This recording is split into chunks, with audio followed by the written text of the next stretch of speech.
Hello, welcome to Music in Mind. Today's episode is a conversation with two of the members of the rock band Flavor. They're a local band around the Austin area, and I got to talk with Jesus and Tito, guitar player, singer, and bass player in the band. And we have a conversation that goes into our show coming up this Friday at the Green Jay in Austin. It talks about their process as a band, as composers, as musicians, their history, and just some other cool music topics. But before we get to that, a little bit of housekeeping on upcoming events. This Friday, as I mentioned, we are playing a show at the Green Jay in Austin. I'll be playing with my band Sap and Claw Elixir, and Flavor will also be playing along with the Austin band Cellophane Sun. The show starts at 9:45, so come hang out, have a beer with us. It's going to be a great time. Then next Wednesday, on May 18th, I will be playing with Sap and Claw Elixir at the Mint in Los Angeles, California. That's at 11 p.m., And then on June 2nd, Sap and Claw Elixir is playing a show at Salas Brewing in Austin, Texas. That's at 6 p.m. And then in July, on July 3rd, we are playing at Universal Bar and Grill in North Hollywood, California. That one starts at 6:30 p.m. I have a few other spots coming up. I'm playing this Friday at Shakespeare's in Austin with Joyce Taus and Mark Dennison. That will be from 4 to 7, so that's before the Green Jay show. So come on out to that if you have a chance. Also, remember that this podcast is built on the value for value model. So that means that I provide content, and if that content provides value to you, I ask that you respond in kind by providing value back to me. You can do that by donating to my Venmo. You can do that by donating Bitcoin. You can sign up on my Patreon below, which has various levels. Each level has its own little bonus content that you get access to. And of course, always remember to like, leave a comment, and subscribe to my channels. Welcome to Music in Mind. Music in Mind. With Anthony Calkin. Well, hello, everybody. I'm here with a couple of guys from the band Flavor. This is Jesus and Tito, bass player, guitar player, singer. It's great to be here. Yeah, I'm glad we're actually getting to do this for now. Yeah. We've been trying to plan it for kind of like 6 It's been a months or while. something. It's been a very long time. Way too long to plan anything. It's been a while. But we have a show coming up. When this comes out, it'll be this week because I'm going to put this out on Tuesday. So we have a show coming up this Friday. We're all playing together at the Green Jay, which is on Red River Street, just off 6th Street in downtown Austin. So it's going to be a badass show. Oh, and Cellophane Sun is also on the band. And Jesus tipped me off to them. I didn't know about them. Indeed, it's one of our buddies, Wyatt. He is the bassist in their band. Oh, cool. So, yeah, I definitely thought about them. I was like, if we don't have a third person, let's sign them up if we can. We actually watched them at the Green Jay. Oh, nice. Nice. So Yeah, that was the first now show we're we playing got with to them, see. so that's fun. Oh, cool. Yeah. Have you guys, haven't played at the Green Jay before, right? Yeah, us I either. have not played at the Green Jay, so I'm excited. Yeah. It's a great spot. So how's life? That's live. A loaded question right off the bat. It's A good. little stressful. Stressful. But we're Nice. still going, you know? Yeah, that's how life goes. Nice. You got to deal with the stress and move forward. Trying to juggle a little bit of everything at the same time. Yeah. You know, I just got a job as valet, so now. Oh.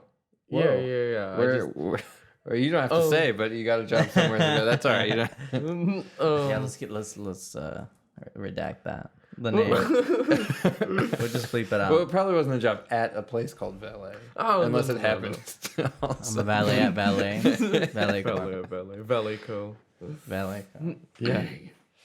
No, Yeah. but it's fun. Nice. So you got your valet job. You're finishing up your semester. Yeah, it's cool. I got one final left. So. Yeah, Texas State. Texas State. Yeah, Cool, San cool. Marcos, so. Texas State, San Yeah, Marcos. it's really nice What's your town. degree? Electrical engineering. Okay, cool. Yeah. We were just So- talking off the podcast about you started to get into the amp building. Yeah, a little bit, you know, sort of amp building and getting into designing pedals and stuff like that. Have you done pedal design, like stomp boxes, fuzz boxes, anything like that? No, unfortunately not. I haven't really looked too much into it. I have some friends who went to school for audio engineering, and they had projects where they'd have to make fuzz pedals and stuff like that. Apparently, it's really easy. Fuzz Yeah. specifically, I guess, is really easy. That's what I was looking into as my first one, is in big overdrive. I saw it on the YouTube channel. It was like Nice. 15 minutes, build your own overdrive pedal. Nice. And the circuit, you know, looked yay big. So I was like, I can do that. You Nice. know? It didn't look too bad. Yeah. But Cool.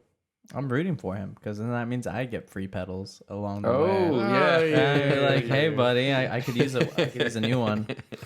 A new pedal. Yeah. Yeah. So what's the bass pedal setup? I In flavor. So far, it's just a flanger. I don't really have Just a anything else, flanger. Okay. What do you use the flanger on? What Everything, tunes? honestly. Always, It's just everything, always. Basically, yeah. I just It's a turn everything it's a down. mandatory thing. Yeah. it adds a certain sort of I Je ne guess sais flavor quoi. to it. Yeah. Nice. For lack of a better word. It just gives a little more roundness to it if you just like turn it down. Nice. a little bit. Nice. I don't know. I particularly like it because it adds brightness to it. To the bass? Yeah, because because the flanger's not very apparent. It's just Oh, barely okay. turned on just slightly, so it adds a little bit of the high end for some reason, just like a little bit of sparkle. Yeah. So it adds something to the bass. Yeah. Nice. Lets it cut through a little bit more.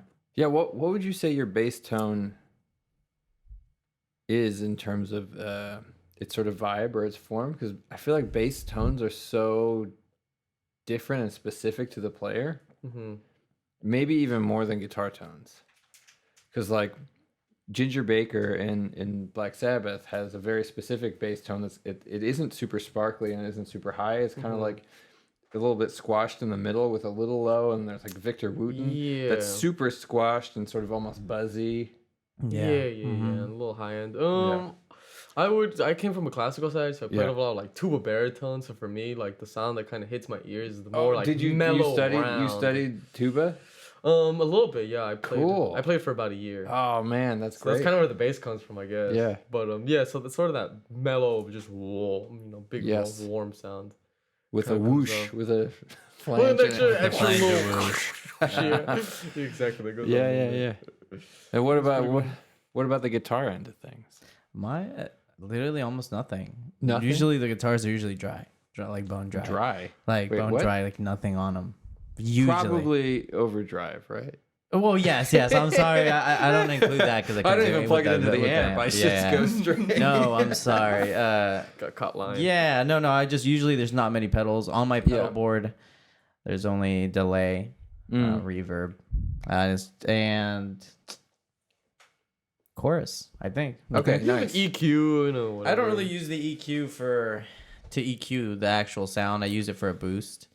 So Oh, interesting. Yeah, Like yeah. So extra gain. yeah, exactly. I just set it up to where I hit it on. It just sounds louder. I add gain and output to it. But I that's see. it. Cool. But besides that, no, nothing much. The occasional wah pedal, but for the most part, all pedals are off unless I turn them on for a specific spot, part of the song or Yeah.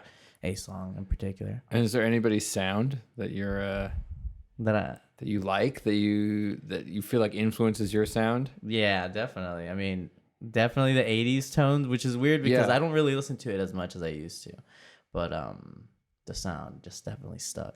So 80s. like I love Guns N' Roses, old Yeah. Aerosmith, AC/DC, those Yep. tones, amazing. I can't get enough of them. So that The AC/DC is Yes. so good. yeah, That's exactly. because Classic it's rock so game. stringy. For what impresses me about the sound is that he's playing on an SG, SG, and yeah. then what does Malcolm play on? I don't even know. I'm like, It's something like a Les Paul, but it's not a Les Yeah, Paul. it's Like not. the baby. I don't remember. Like a junior or something. Yes, I think it might be, but mhm. but yeah, for the humbucker pickups, they get such a stringy sound. yeah, love it. It's great. Yeah, that's the way to go. That's pretty much almost always that's the way to go. I do own a Strat, but I don't use it very much.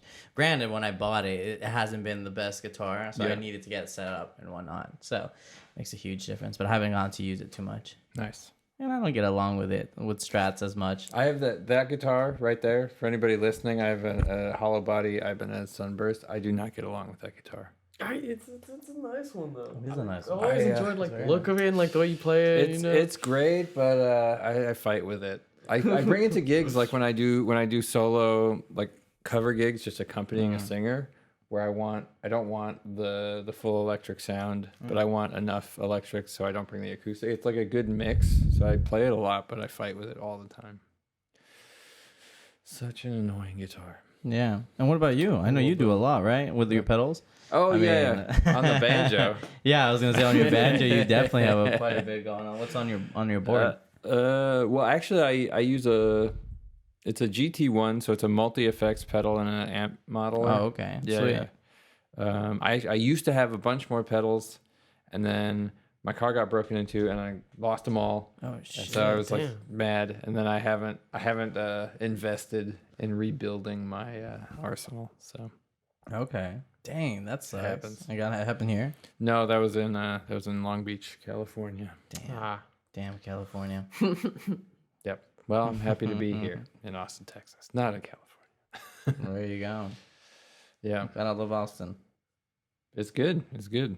Yeah. So what's the history of flavor? Where does it come from? It's quite a name.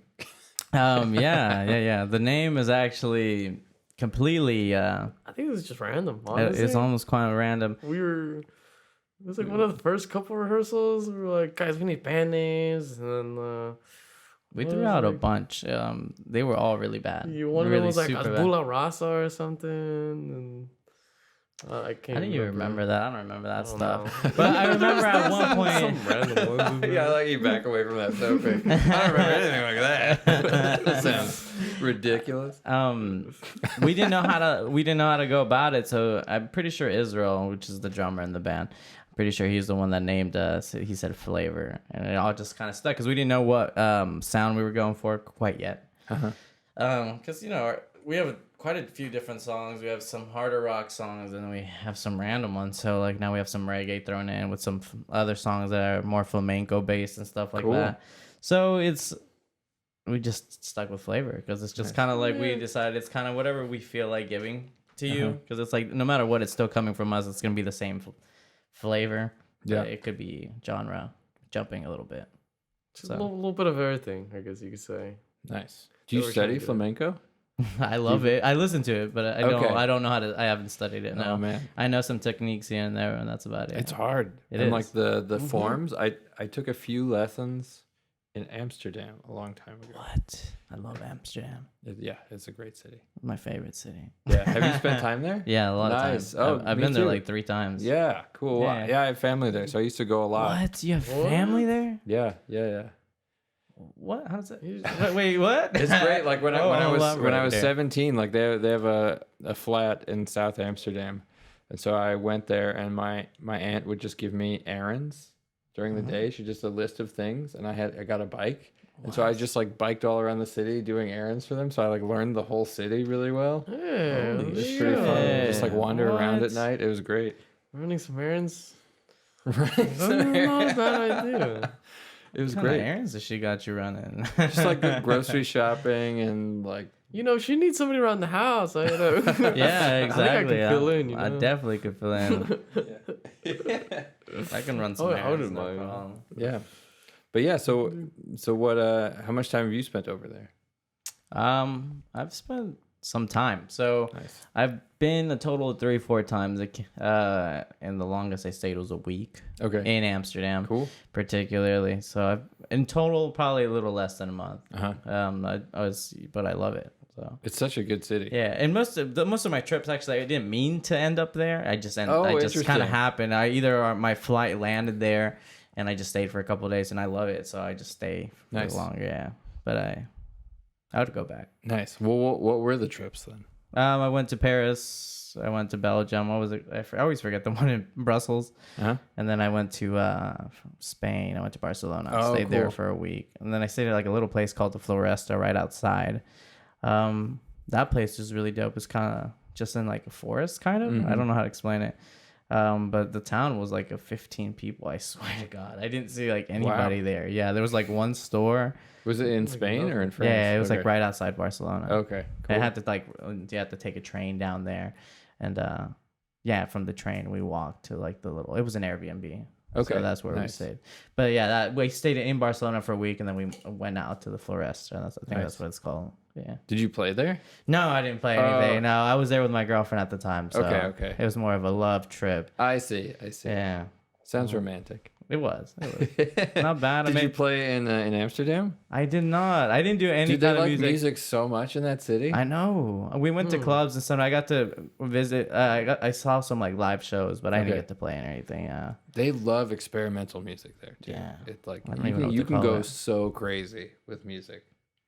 Like I would do concerts there where I would like randomly tune the tuning pegs on my guitar before I went on stage, so I had no idea what it was.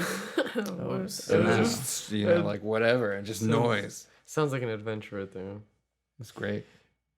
What would you call that? What would you call that? Definitely experimental. Well, so the idea of it was like with these free improv collectives, and the idea there is that they're trying to get rid of the baggage of the cultures they know, so they don't want to play blues or classical or whatever. Oh. They just want to interact with sounds. Okay. And so like if I go boo da da, you can respond if you want. You go like boo da da ba, like whatever you want to do with it, and so you're just making an interaction, a musical interaction. I mean, But you're not drawing on scales or chords. No, or yeah, it like makes that. sense. It's just completely Kind of like a Random. free form situation. Exactly. I guess it'd be like if we tried to talk but make up our own words. Right. Yeah, that kind of makes sense. It's one of those things that doesn't work. Like from an audience perspective, it's hard to get into it. It feels better to do as a performer than as an audience. It's not meant for the audience. No, not really. I see. Well, that's fun. No, I haven't experimented like that. Not on stage. Now behind doors, whatever happens, that's the situation. So No. we should throw a little interpretive 2 minutes in there or something. yeah. You know, like SpongeBob scene. Just like, "Boo-doo-boo-boo-doo." What? No, never I did. I hold on. You lost me there, buddy. I don't know what you're saying here. It's a robot team. But you studied tuba, you were saying. Like classical tuba. Was it in college? No. It was in high school. Oh, You know, I got see. I to- see. You were like in band. Yeah, it was Yeah, like I a was little in marching band. classical band. Yeah. Hell I was yeah. in the one ensemble. Yeah, me too. Oh. I was a bassoon. Bassoon. Oh, Yeah. man. I also played the baritone, but then I said that wasn't for me. Why not? Too much in the back, and I wasn't about it. Oh, I see. So you should have been a trumpet player. Or a flute- Yeah, a flute exactly. player. I wanted to be saxophone, but I Yeah, was of pretty course. salty that they didn't give it to me, so I was like, I'm out. Is there any teenage boy that doesn't want to be saxophone? Right? It's like the I don't know. I mean, my first choice wasn't best saxophone, one. to be honest. Tuba's cooler. I mean, Tuba's harder by a lot. Tuba is a little bit harder. It's just a different. I mean, saxophone I is guess, so easy in a sense. It's kind of like a guitar or piano where it sort of buttons up and down, Yeah. and the scale makes so much sense up and down. I But mean, tuba, you got the keys and the overtones. That's true. I feel like it's not so much on the fingers, but more on the Yeah, how to exactly. approach your body And your with it. ear. It's just like, yeah, just getting like the whole texture in the mouthpiece. The is so big. mouthpiece. Yeah, the mouthpiece is no. huge for that thing. That's true. I don't know. I mean, it was pretty fun though. I got to since I played baritone, I was experiencing with the smaller mouthpiece. So I just hit like super high notes on tuba, and it was You should go to New Orleans. Have you been there? No, I haven't. I want to. The hotel chain that I work for has a really nice hotel right on Bourbon Street, and I'm eyeing it really hard. You 'cause should I can- go. Yeah, definitely. We went last year, and the musicians there are just out of control good. Yeah, They're that's what I've so heard. good. And instead of bass, it's tuba. Yeah. So these Really? bands have tuba players that are playing licks. They're playing the same licks. They're doing walking bass lines. Hell They're yeah. doing pentatonic licks on a tuba. They're just like acrobatic tuba players. Maybe I just didn't play the tuba right. We Yeah, that's what I'm thinking. I was like, man, I should go back. Dude, no, relearn yeah. it. There's some cool ass tuba players. Do you remember the Dave Chappelle show that we went to go see in Vegas? Yeah. Yeah. Oh, there's yes, That band. yes. That band. It was like a Oh, man, jazz it- band, R&B. It was sort from of like thing. Nice. Boston. I can't. Yeah. The name's not. But they coming had, like, back a to little- me. Well, the Roots had a tuba player for a long time too. The Roots. Yeah. Man, I can't remember the name, but they were actually really good. I forgot about that. Yeah, we went to a Dave Chappelle show and they had a Cool. I don't even know what to call it. It was kind of like hip hop, but Yeah. the whole bass line, and they had a whole band playing with them Nice. as well. So I thought it was very Cool. interesting. I hadn't seen that in a while. All right, time to bring the tuba back then. All right. I think so. You got to write Next one Friday, down. man. Next Friday. All Put right. the flanger on it. Yes, it's how even possible. You would have to get an electric one, huh? No, you Electric can tuba. get You can get a mics little and stuff. pickup. Yeah. Uh-huh. You can get mics for it. Yeah. It can work out. We gotta do it because Chris, the other guitarist, he's been wanting to write like a Mexican song. Like, Oh, you know cool. what would the genre be? It sounds like polka to me. Norteño, no. Yeah, it sounds like polka. Oh, like Mexican waltz kind of thing. Yeah, sort of. Yeah, he's just been going. He's been an just accordion and a tuba, right? exactly. So I'm saying maybe Exactly. we should just make that happen, make it into reality. He has a baritone at home, or Oh, I do. It's somewhere back home. you with could my even parents. experiment with putting like just like really sit like a stick-on piezo pickup or something. No, a stick on, and you just like Like some of Glue them it? have like an adhesive side. You can just stick it on. shit. It's the technology. same. It's the same pickups that the passive Oh, like pickups when we they put them in put- like acoustics. that sound terrible. but that's but the tuba has so much resonance of its own. You could just use it as reinforcement. So like you get this weird affected sound out of the amp, and the tuba itself is going to sound great. Or the baritone. I guess it would be no different than Yeah. just miking it up, right, with one of these guys right here, and then It's just true, and then putting it wouldn't feed back either. Yeah. Throw some flanger on it. I'm telling you, you gotta use flanger with everything. I promise, it works. Should I put some flanger on the podcast? Put it on my voice, particularly entirely my on voice. over Yeah. everything. During rehearsal, I actually have flanger on my voice for the most like, part. hey guys. Yeah, like we can't take you serious. No, I can't even do it. So what is a flanger? Like a whooshing noise. The electronics of it. It's like a It's a chorus filter. that feeds back into itself or something like that. That's what the whoosh is. I'm honestly not sure. I want to say that's what it is. It's like a. I don't remember if it's a chorus or a phaser. But I To do think flanger. I it don't feeds know. back into itself.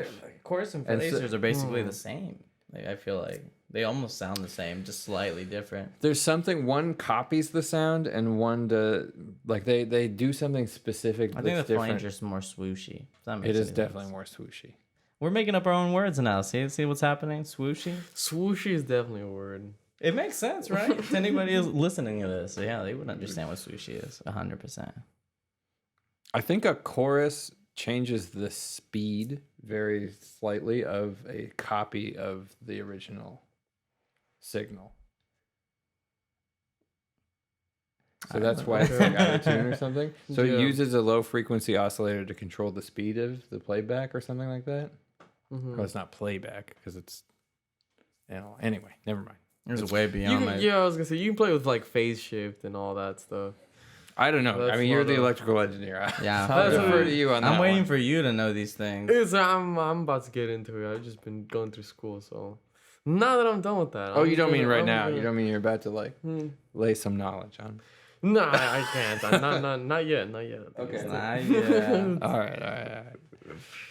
That's cool. I'm a real... Yeah, I don't know. I never used pedals, so I've never learned anything about it. I hardly even know how to set them up. Pedals? Yeah. I mean, I know how, but I just, I don't use them, so I don't mess with them too Right. often. I usually leave them in the same spot forever. Yeah. Settings and everything. Nice. Yeah. You just got less problems to worry about if you have, you exactly. use less Less pedals. pedals, less problems. Well, I just like guitar to amp straight. Yes. That's my favorite tone. Because I feel like when you start adding more cables, it just messes with it a lot. So what do you think? So we've played at Friends a lot Mm-hmm. now, and so they usually have two setups there. So on Sunday nights in Austin at Friends Bar, they do a blues jam, which is a lot of fun. And there's two house guitar players usually, and usually one of them, Amir, will set up his amp without really much in terms of pedals, Right, yeah. like basically nothing. It usually It's just has like a little foot switch. He's got a One foot switch pedal, to yeah. change the channel on his amp, and he sometimes doesn't even have that. Yeah. And then Jennifer or whoever is subbing On for the her other on side, the on the yeah. other side usually brings an amp and like some pedals. With Yeah. like delay, and there's usually a wah over Yep. there Yeah. and some stuff. I never touch it, yeah. I You just don't- go for it, no. Do you have a preference of which side you like playing on? I like Jennifer's side. Yeah. Usually the left side. I mean, You never play there though. I never get the chance, but I do like her amp better in particular. Well, so whenever I go up, I always try and let the other guitar player play on that amp because A, I think it's easier, and B, I like the challenge of not having the delay and the distortion because I feel like the problem is you can play bad and still sound great.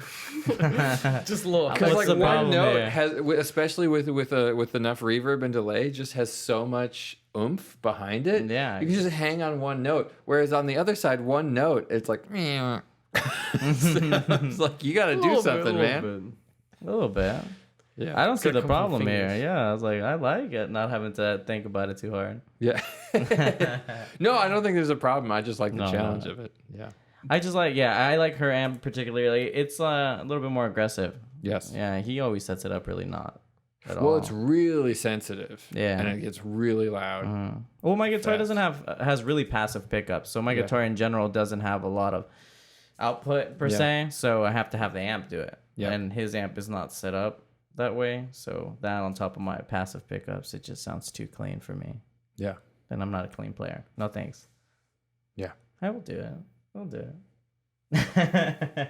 It's funny to not be one a day. clean player, but not like pedals. Right? It's That a is strange. an interesting mix. That's why I go for Gibson and plus Marshall, and then you don't have Yes, to worry yep. about it because Yep, the yep. amp itself gets the distortion the side of gain, thing. yeah, I yeah. never use anything else. But if I need to get clean, I usually just lower the volume on the guitar. That's the way to go. That makes So, sense. yeah. So that's why I don't even have a foot switch or anything. That's the easiest way to go about it. And then You know, that's it's nice not because you get a perfect, little but compression on the volume of the guitar by yeah. lowering the. it just seems like too much. If you have like the foot switch and you start switching it, then you got to make sure the levels of the volume are right and whatnot. And when I'm on stage, I'm not thinking about all that. I'm just playing, so I just want to do it the fastest way. That makes sense. Yeah. So this show on Friday, have you played at the Green Jay yourself? Nope, not yet. First time? Okay. Yeah. I'm excited. When we were there, good. it's a pretty intimate place. Yeah, but it's not It's- tiny. It's not tiny, no. Yeah. But it is a pretty intimate place, so I'm excited to see because the stage is actually quite elevated. Yeah, I I feel like love you it guys when are it's gonna like rock that. out. I feel like it's a Yeah. good venue for you guys. Yeah, hopefully. I think so. Where we can be loud enough. Where we can hear ourselves, hopefully. Right. Well, because we played that show together at Sahara. At the Sahara, yeah. Yeah, that was cool. I mean, Yeah, definitely. The Sahara was very cool. I definitely dug the vibes in there. Yeah. Definitely, was definitely contemplating if we were going to be too loud, but it's Yeah. like, it was great. I thought you guys sounded really good in there. yeah. Oh, thanks. To draw some people. You got to get some people to the Green Jay. So anybody listening, Definitely come out. Definitely come definitely. out. It's gonna be a good one. Yeah, this is gonna be the first show that we play all our originals. So Yeah, All come hang, man. originals, All Yeah. originals. all yeah. originals. No that we've covers. never- I don't think No so. white room. No covers. Well, no, I don't think so. Oh, interesting. We're Should I debating play it. White Room? Maybe a cover, but We're debating, and depending on these next few rehearsals, we're gonna see how just originals, how far it goes. Yeah. Because we do have to do an hour, right? So we don't have that many originals because it takes us a while to get the originals done. Because we have a lot of little bits and pieces that we've written, but they're not full-fleshed ideas. So we Right, leave those out. Yep.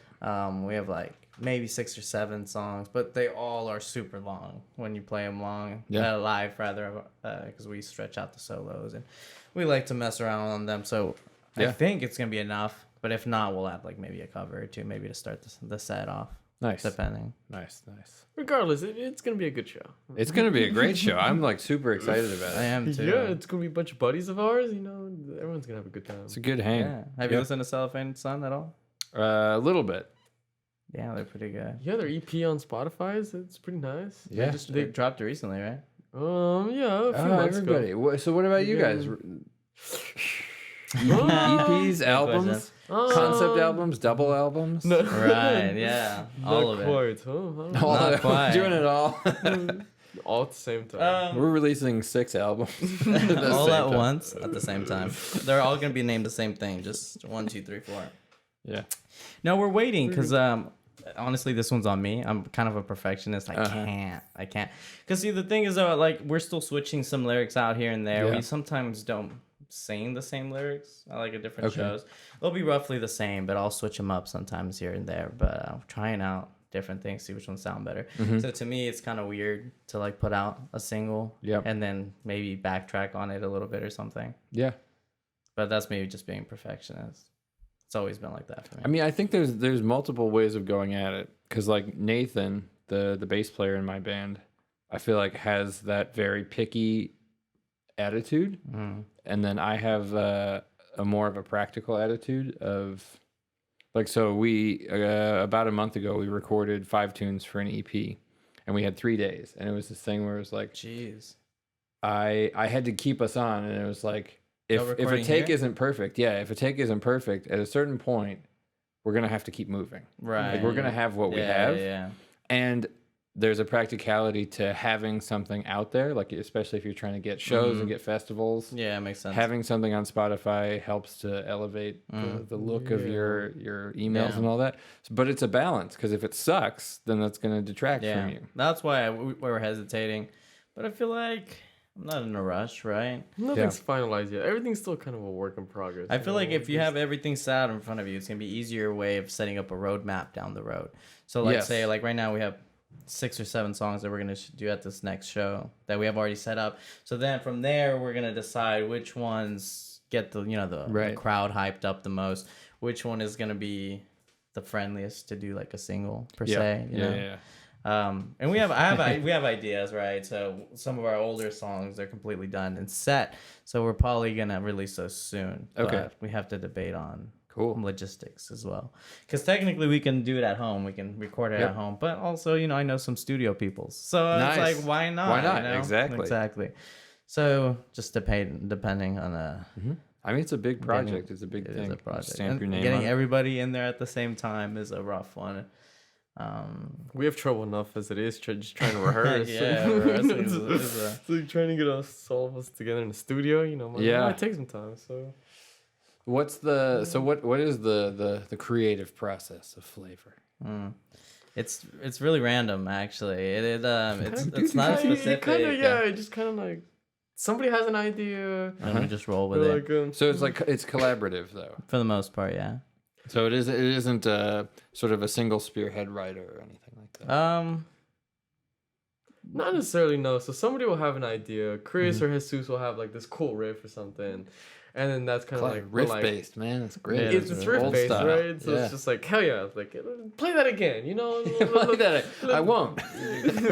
Let's just kind of jam Usually on the that. answer is like, what are you talking about? So we've gotten in the habit of just recording whatever we're doing. Yeah, it's easier to go back on it and be like, I like that little section. Let's see if we can make something. So do you take the time to go back and review the recordings? Yeah, that's usually me. So I do most of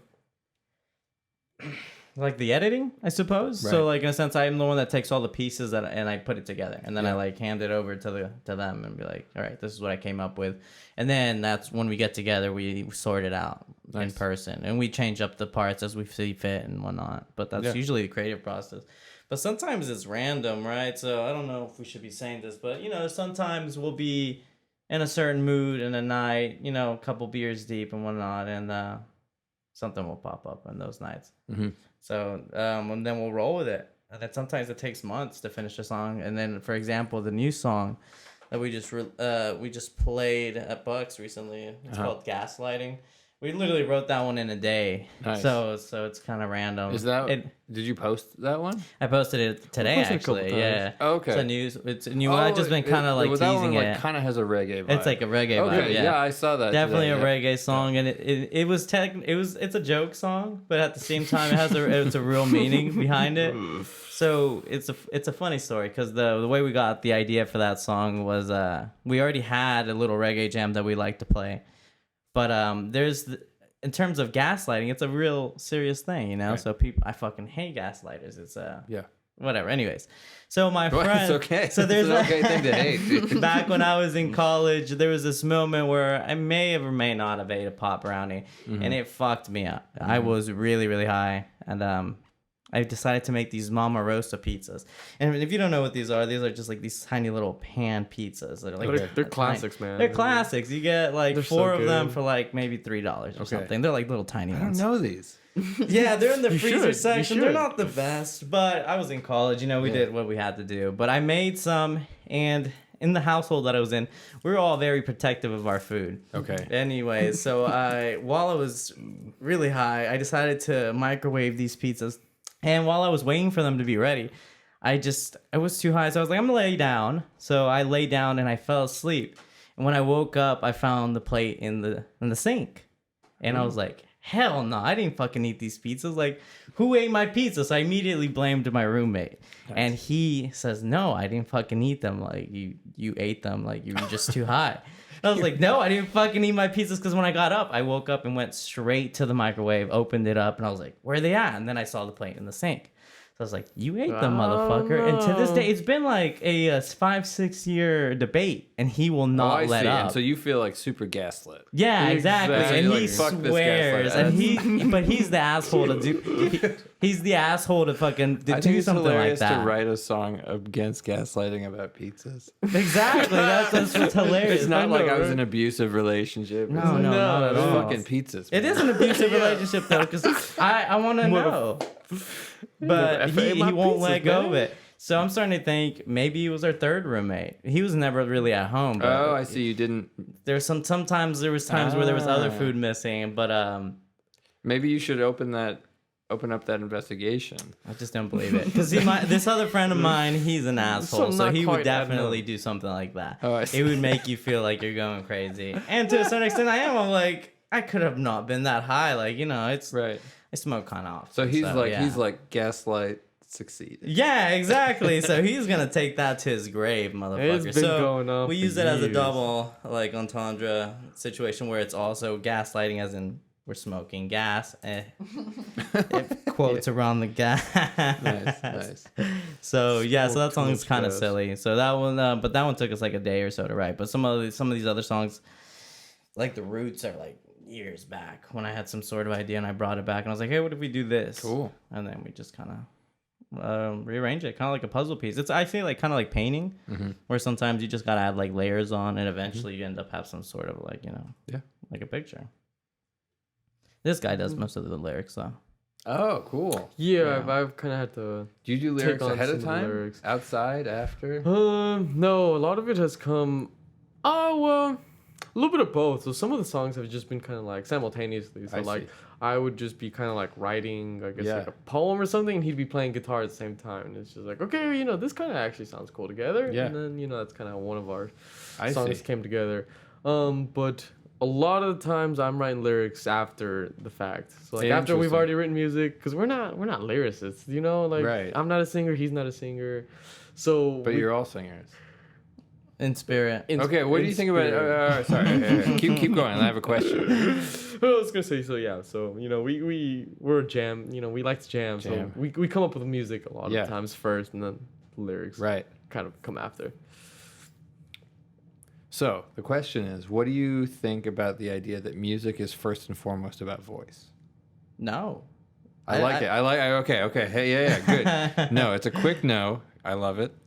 This guy hesitated. No, this is a straight no for me. No, Yeah. I mean, a no for me, music dog. originated as kind of voice. Music originated as voice. When you're like at the blues jam, when there's a band that's killing it, it's usually because they have a killing singer.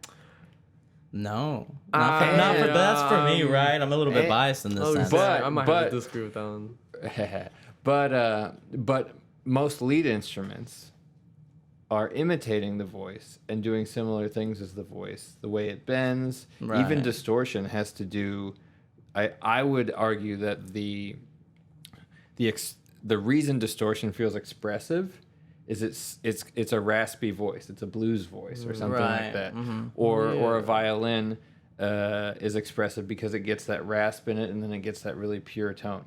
Or a tuba or a Yeah. baritone. And that's part of what's so cool about a tuba is actually it's your voice coming through these bass notes that people can't really sing. But you Right. can make those notes sung, right? Because you're using air to produce them rather than a key or a pick or something like that. Yeah, I mean, I like that viewpoint.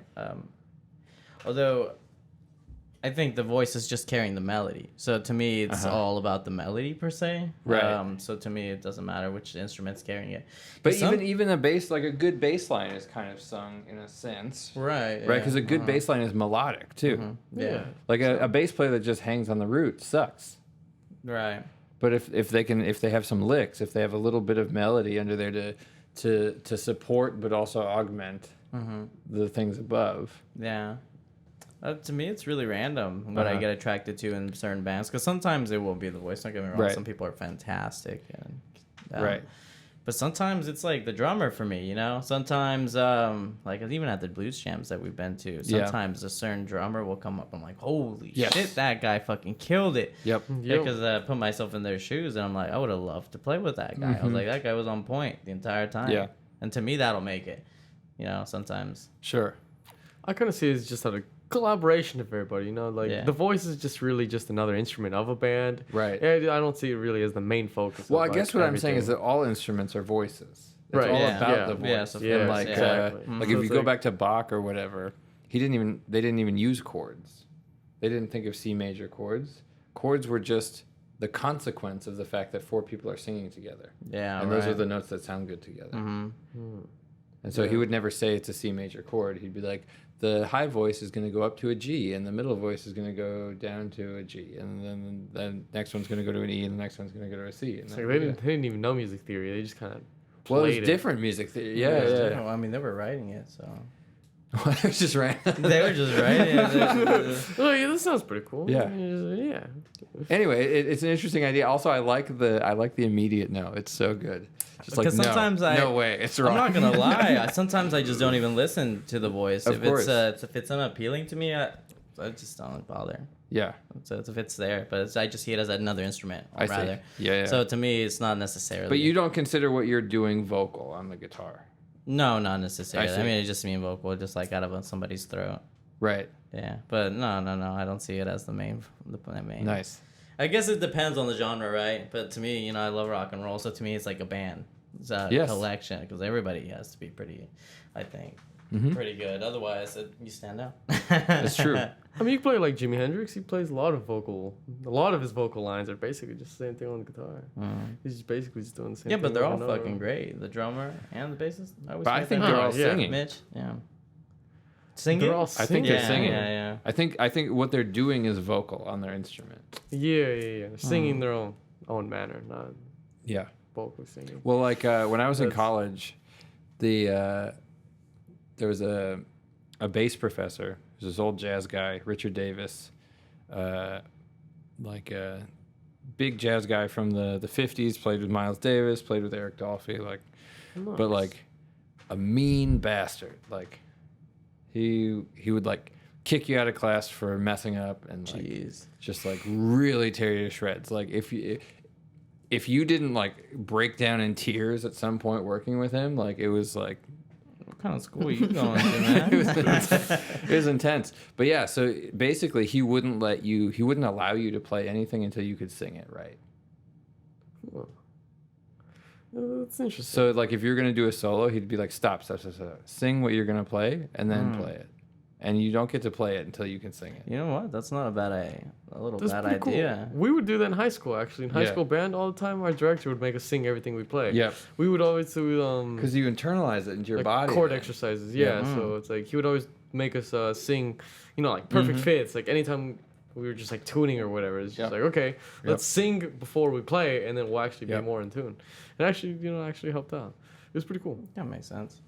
I don't know. I'm too much improv. So to me, it'd be weird to sing before I do something. You know what I mean? Yeah. Well, have you ever seen those jazz players that sing while they're playing? And they're going like... Yeah. It's strange. Whoa, how do you do that? Yeah, I don't know. I mean, it's a little bit of a fake trick. It's a fake Because you can respond... like, as long as you kind of know... So if you're playing like a minor pentatonic scale, you know what it sounds like, right? Yeah. So you could probably sing along with it fast enough that people wouldn't really know. So if you're going like do-da-da-da-da, like you could do that and a lot of people wouldn't know. I'm sure they have some preset licks ready to go, right? Yeah. I would think so. Pre-choreographing a solo and stuff. Yeah. It'd be funny if they were sitting at home practicing do-do-da-da-da, practicing it slow. It's like, have you seen that episode of The Office where one of the characters, Andy, he like writes out a scat?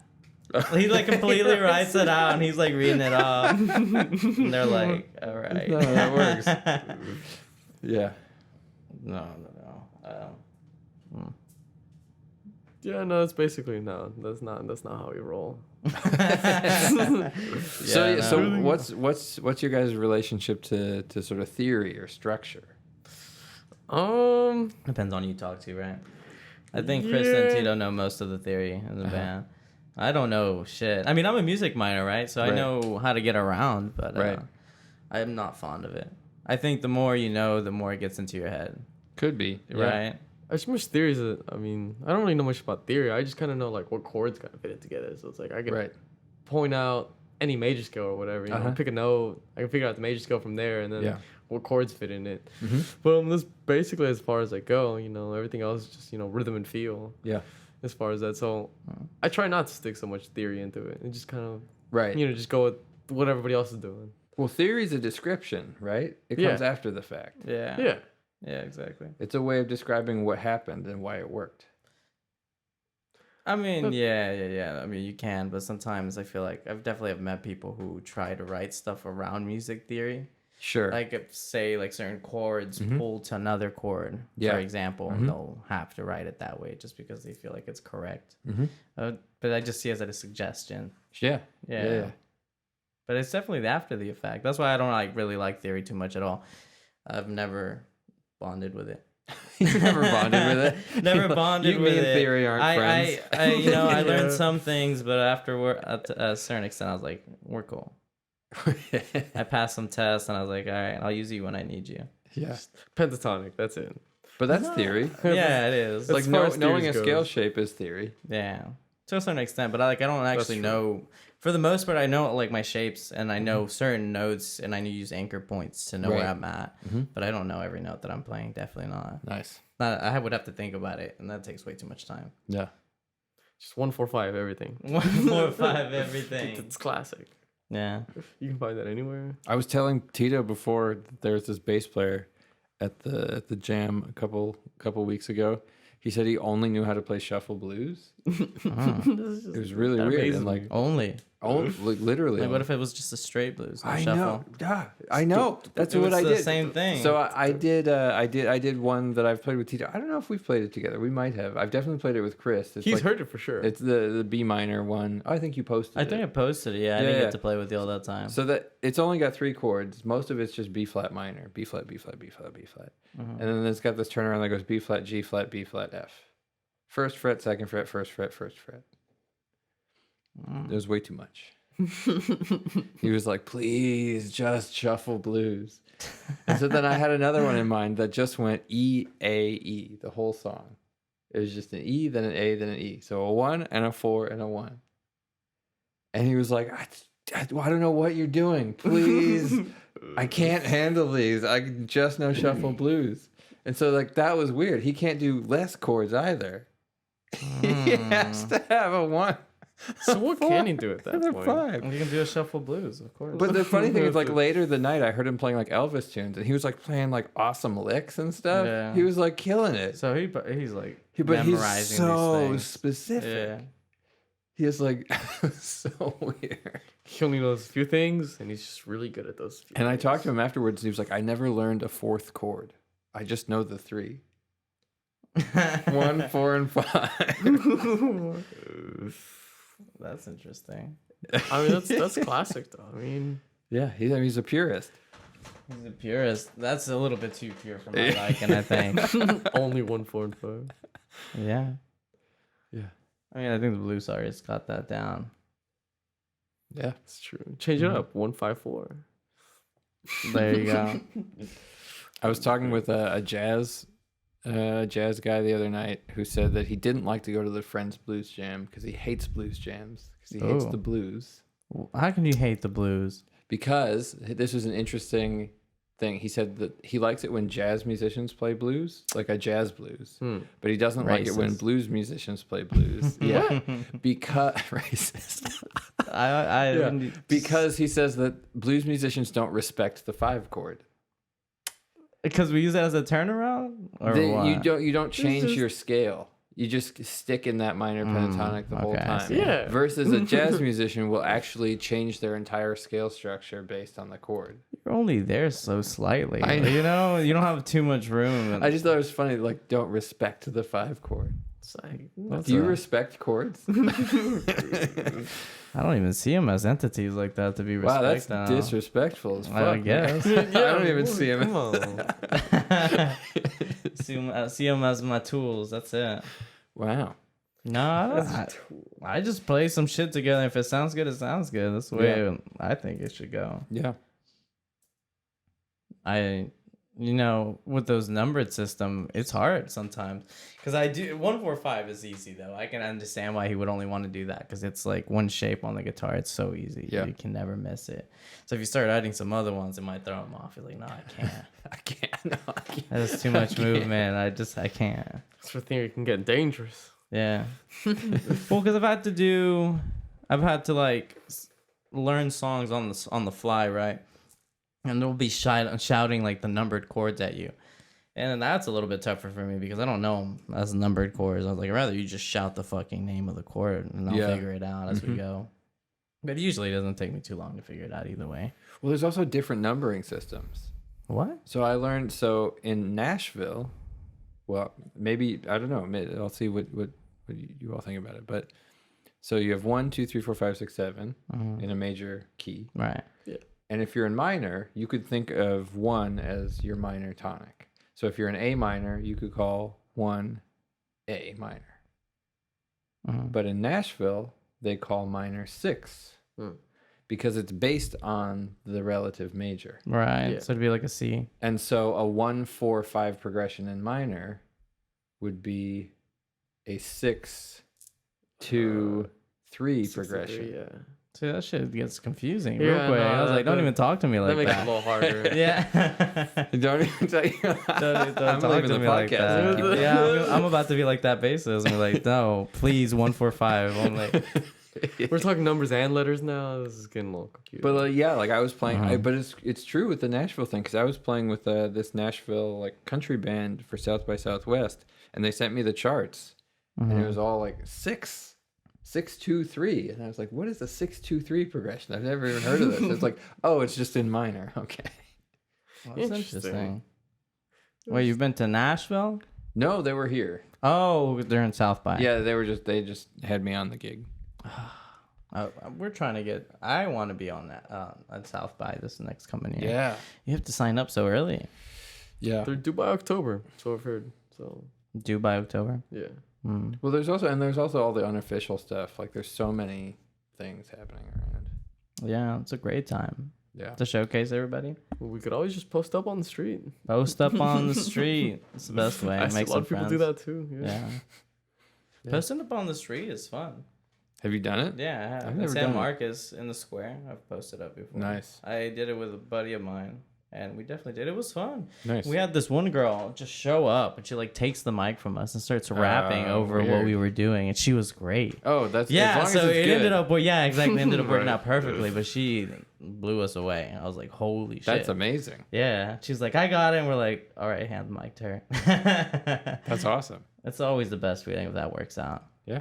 It's just that musical trust. You just see them. You're like, Well, it's the opposite of the nightmare situation. Like I've heard about people who try and do busking on 6th at bar time. They'll do like 1 a.m. to 4 a.m. or something. Yeah. And they said that there's always drunk assholes who come out and they try and play your guitar and stuff. They're like, no, let me play a song. I know a song. And like, No, go away, definitely go don't. away. I wouldn't trust anybody with my guitar. I'm Dude, sorry. the craziest thing at WTF a couple weeks WTF, ago. man. Yeah, you guys got to come play that one. It's Wednesdays? Tuesdays. Tuesdays. I always forget. I Tuesdays. usually work Tuesdays, so that's I why see. I always forget. The jam is fun, and then the open mic's fun too. But yeah, you were there that one. I was there that time. one night, yeah. But I was there when I was a drunk asshole who was like harassing everybody at the open mic. He was like, "Dude, can you sing Pride and Joy? I know how to play it. I swear I know how to play it on guitar." And it was like everybody. He was like interrupting people's songs. He was like, "Sorry to interrupt. Can you play Pride and Joy?" And the host was like, "All right, dude, relax." At least it wasn't Wonderwall. I know. No, Or but Freebird. so he waited till the end of the night, and the host was awesome guy. Decided he was gonna play with him. Zach Day, really cool country singer, who hosts the open mic at WTF. But he said he'd sing Pride and Joy with him, and this guy like gets up and just like is it's unclear what he's playing. He's like, he's like trying to do solos. Are and you it's like- singing these solos? No, on Oh. guitar. with his, he's like strumming like this with his hand. So for everybody listening, I'm just kind of flapping my hand, and it just doesn't sound like anything. And so Zach is like trying to figure out where to come in, and like he can't figure. And every time he starts to come in, he's like starts going into a solo in quotes, and he's hitting the guitar so hard that like halfway through the song he starts bleeding. Yes. Wow. His fingers all cut open from the strings, and he bleeds all over the house guitar at WTF. There's blood all over the guitar. Holy shit. This guy. That's taking Austin to another level. That's the He was like this weirdness drunk of it. business guy, and like he was with a business group on some outing, Yeah, he really and they wanted were to get just out like there. too drunk. Dang. These blues jams, they're actually, the people who do it, I'm proud of them, because they could go so bad. Yeah. So because I'm glad it's not that way. Sometimes it goes bad. Sometimes it's not great, yeah, but I've never seen one where it's like a disaster or anything. I went to a jazz jam and I got cut off. What? You got cut off? I did. The hell did you? I did a bad poker move. Oh. He was like, "Do you know Blue Skies? Blue skies, nothing but blue skies." You didn't know it. And I was like, "I know the melody." I was like, "I think I can figure it out." And so I went up, and like as soon as I got up, they called me to solo, because the bass player like is this tough guy, and he like calls people to do these solos. Oh. And he's like, "Go." And I was like, I hadn't like found it yet, or found the chords or the key really. And I was just like, so I was like trying, and I was like, okay, I just have to go for it and like listen to the note and hear how it sounds with the other notes, and just like follow the notes. Yeah. And like after like 4 or 5 bars, the host like cuts me off. He's like, "Don't play if you don't know it," and like calls the piano player to take the rest of my solo. Jesus fucking What the Christ. hell? I That's just a like nightmare died there. inside, like just like the Yeah. drop in my stomach.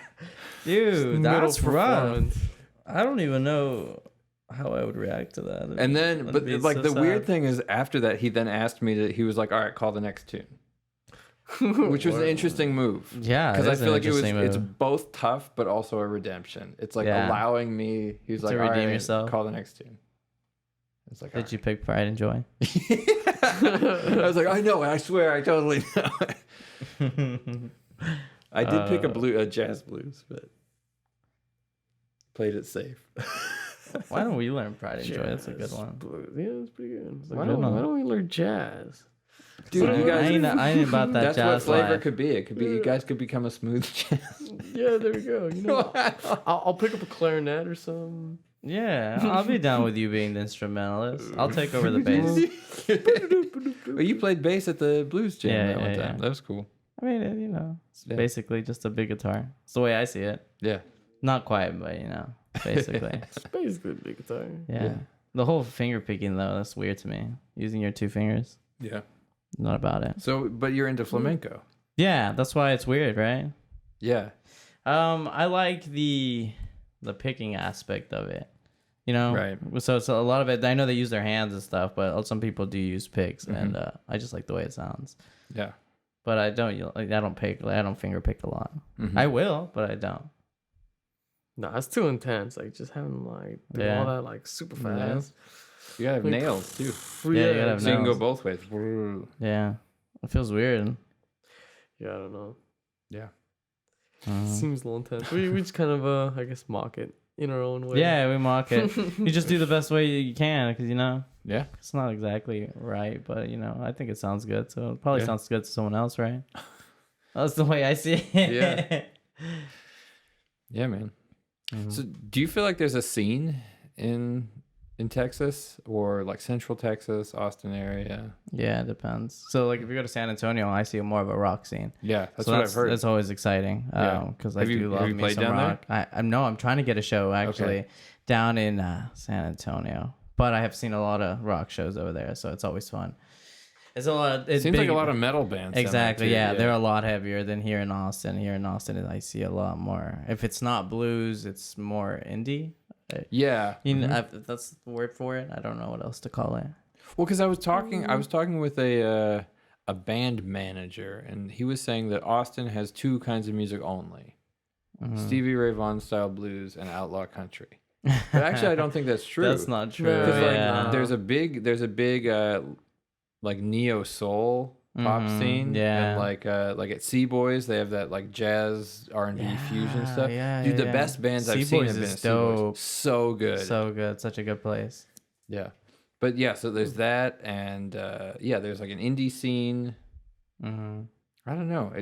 It feels like there's a lot, but I keep hearing that there's like only these 2 or 3 kinds of music here. Yeah, I don't, because I guess, if you stick to one area, like on 6th Street, I see just a bunch of cover bands for the most part. I mean, 6th Street sucks. Yeah, it's not Those great. bands are bad. It's not great, yeah. And it gets me confused because like when you try to get a gig with those people, they demand a lot from you. Yeah. And it sucks. But I think that's why they're bad. Yeah. I feel like they're not setting anything up for success. Right? Because, like, for example, Maggie May, sorry, I'm not trying to talk shit, but they want 4-hour shows out of people. Yeah. And then when I asked if I could split the bill, they said no. And I was like, well, what the fuck? I was like, we're supposed to be an original rock band. I'm not going to have 4 hours of originals. Yeah. So I was like, by that's already discounting you because the people who are going to come and see you, they're expecting covers from you. Which is the opposite of what we're trying to have happen. So it's a little bit of a weird scene, but if it's in terms of originals, I see a lot of blues. So I love that because I love me some blues. Yeah. But I don't see enough rock here in Austin. Not at all. Interesting. Yeah. Maybe if you go to Emos or Mohawk. Yeah. Yep. Yeah, I see some good rock bands, definitely, but not too many. Yeah. Not like San Antonio, at least. Yeah. Well, where was I working? I was working at this place called Ragnar's on the Compound. Yeah, by San Marcos. Yeah, dope place. I was doing definitely sound Jack DC's logo. Yeah. You know what I'm talking about? Dude, There's that's like weird. It's like RC and then the lightning bolt. Yep. And then I was like, they definitely. It's a weird spot. Have you been there? I've only seen pictures. I have actually one of my buddies is one of the sound techs over there. Oh, nice. Yeah. He went through the Texas State sound program and he works over there right now. Oh, nice. Yeah. So I've never been actually. So it's an odd spot. It's kind of out the way. Yeah. So I'm kind of confused as to if people even go. But who knows? No, I mean, basically my experience working there is it's like bands and their girlfriends or friends or whatever. Like, and so your audience is the other band. Oh, that's fun. It's okay. But like, I actually feel like there's like Carousel here is kind of like that too. The Carousel. Not a Every whole lot time going I'm on. not a big fan of playing there. I've played there several times. I like the spot. I'm also not a fan of playing there. I like Yvette. I like Nikki. Right. I like the bar. I like the place. Yes, the Yeah. decor is pretty cool too. I'm like happy it exists. I go there and I'm like, wow, this place is wild. Not too many 50s themes. Would it be 50s? I mean, it's think just they're kind of from like the- circus 50s. I think they're from the 50s or the 60s. And They the might be the circus thing? like 1962. I mean, when the or hell have you 63. gone to a bar and there's like a giraffe in there? You know, behind a cage. The pink elephant. You The can't pink forget elephant, Pink, yeah. pink elephant. But every time I play there, I can't hear fucking shit. So it's hard. It's hard. It's a hard, But, it's a hard room. But that's being a rock band too. You can't fucking hear shit 90% of Yep. the time. Our drummer is wild. Yeah. Friends is a hard room too, though, because you can't. There's no vocal monitor. Well, Friends? Yeah. You know, I never have yeah, you're right about the vocals With not singing? being. Yeah, the I've had singing's not- trouble singing Yeah, there. I can't hear as much singing, but the actual instruments I can hear pretty well. Though. Yes. Yep. So like that's all right with me. Yeah. yeah. The voice doesn't matter. That's right. Yeah. I forget. You know, I've had to. I barely started singing recently. You know, I've never sang my life basically. Won my 5th grade talent show. Singing actually, and since then I vowed to never sing again. Basically, until recent times, finding a too singer much. it's hard because believe it or not, they do sometimes singers are like divas. Yeah. They're hard to deal with. Usually. Yeah, they're not fun to deal with, and Well, because it's the same skill that makes you good at being a front man or a singer is what It's makes you a tough one. douchebag. Yeah, Because you have to be, because nobody cares if you're a douchebag on stage. You kind of need that. Yeah. Like the sort of person who shows up to a bar in sunglasses. Yeah. That's great on stage. You're like, whoa, this is vibey. This is cool. Yeah. Yeah, but it's a hard one when you're trying to find somebody who fits what you're trying to do. And it's kind of random, you know, hence the name Flavor. It's not easy to find a singer that all around fit that. So I got delegated.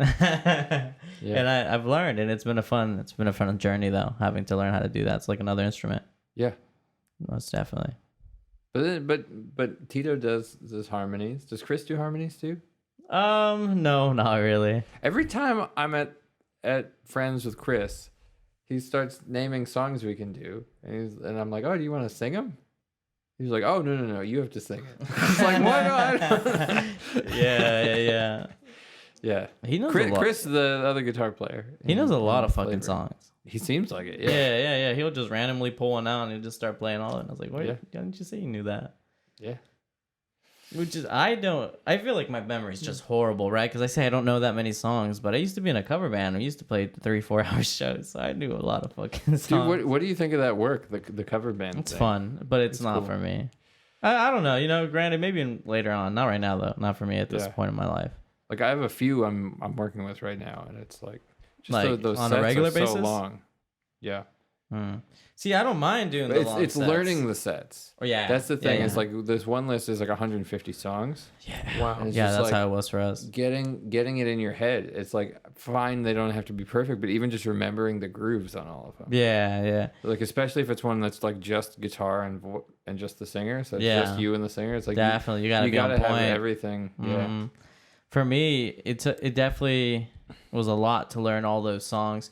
But after a while, I would pick them up pretty quick because for the most part, a lot of them were blues or so I pick them up and like, all right, I got it. Yeah. But then it would take the rest, since it was a 5-piece band, because we had a pianist and stuff too. It would take fucking forever to go through these sets, and it would make me frustrated. Yeah. Because we have a 4-hour set, and we'd go through one set at a rehearsal or something, and it just make me mad.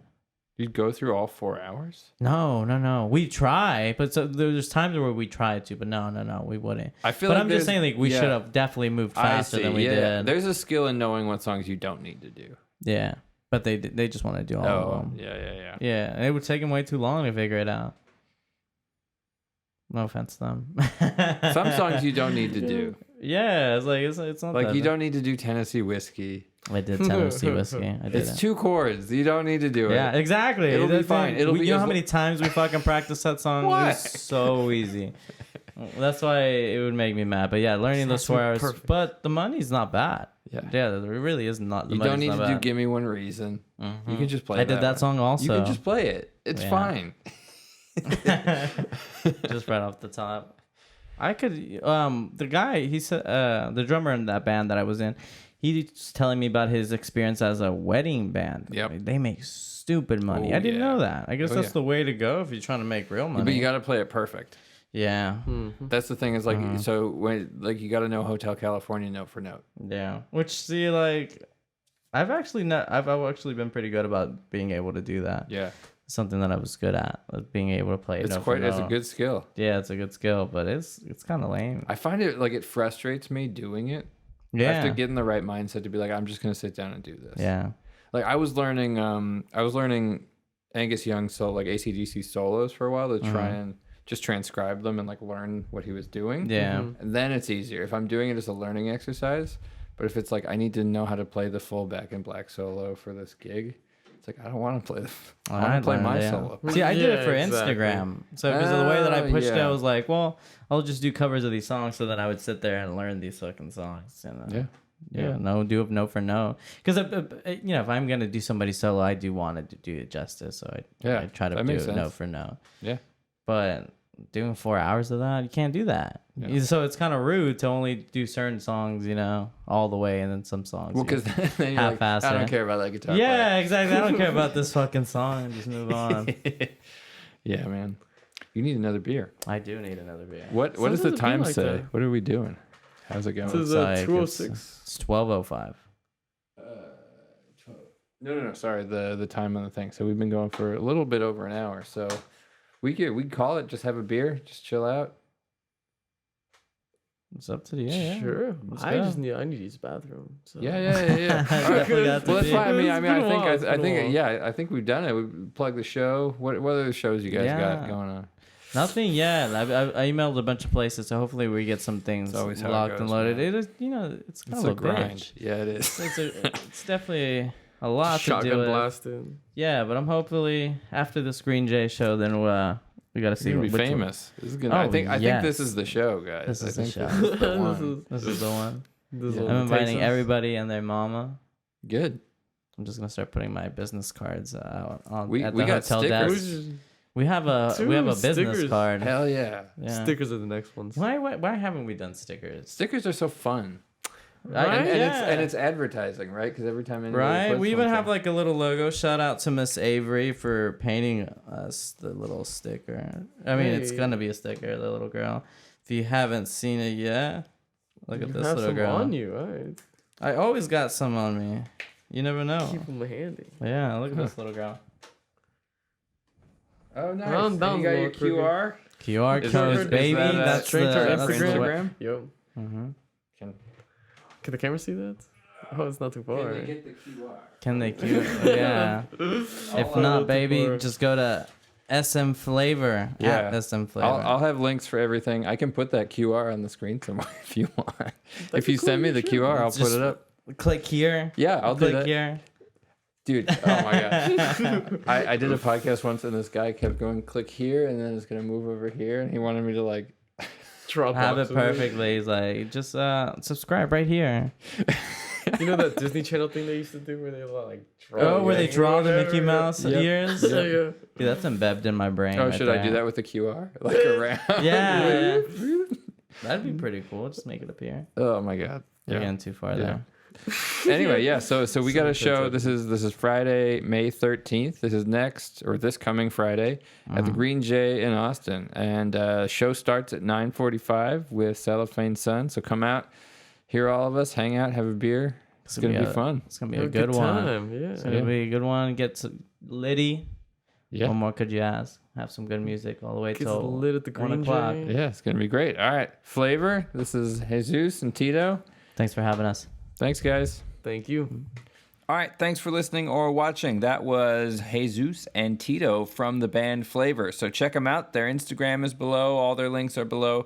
And come on out to our show this Friday at the Green J in Austin.